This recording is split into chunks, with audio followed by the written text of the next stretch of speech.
السلام عليكم متابعينا على قناة قولي كيفاش.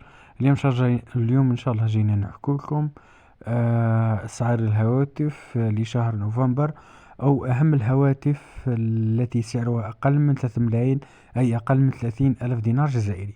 بداية راح نبدأ مع هاتف الريدمي ناف بسعة تخزين 64 ورام 4 جيجا.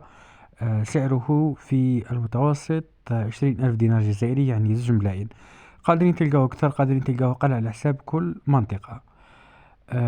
ثاني عندنا خاوتي هاتف ريلمي سي فانتيا إيكغيك 464. بالنسبة للبطارية فيها 5000 ملي أمبير. السعر تاعو 20 ألف دينار جزائري، يعني 2 ملايين. الهاتف الثالث اللي عندنا اليوم خاوتي، وهو هاتف سامسونج ان 22 بسعر 20 ألف دينار جزائري، يعني 2 ملايين سنتيم. الهاتف الذي يليه من شركة أوبو، أوبو A53. هاتف جد رائع بسعة تخزين جيدة ورام، وحتى بعض المواصفات الموجودة به رائعة جدا. سعره 30 ألف دينار جزائري، يعني 3 ملايين سنتيم. لدينا آخر هاتف على ما أظن، وهو هاتف الريلمي 6 برو. هاتف للأمانة هاتف جيد، مواصفاته رائعة جدا.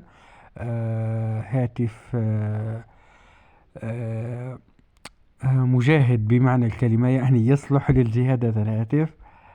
سعره 29 ألف دينار جزائري، يعني 2 ملايين و900. 2 ملايين و900 ألف.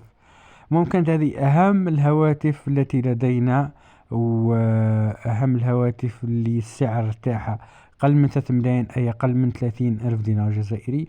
راح ندير لكم حلقات كما هذه الهواتف على كل مرة، على حساب الهاتف، وعلى حساب الأسعار، وعلى حساب الشركة اللي انتم تحدوها. خلونا برك في تعليقات خاوتي أي هاتف حابين نديروا لكم شرح عليه، ونديروا لكم مواصفاته، ونديروا لكم أي حاجة خاصة بمجال الهواتف. المهم كان هذا هو شرحنا لهذا اليوم على قناة قولي كيفاش. نتمنى في الأخير أن تكونوا قد استفدتم ولو بالقليل. لا تنسوا دعمنا بلايك واشتراك ومشاركة الفيديو مع أصدقائكم. سلام.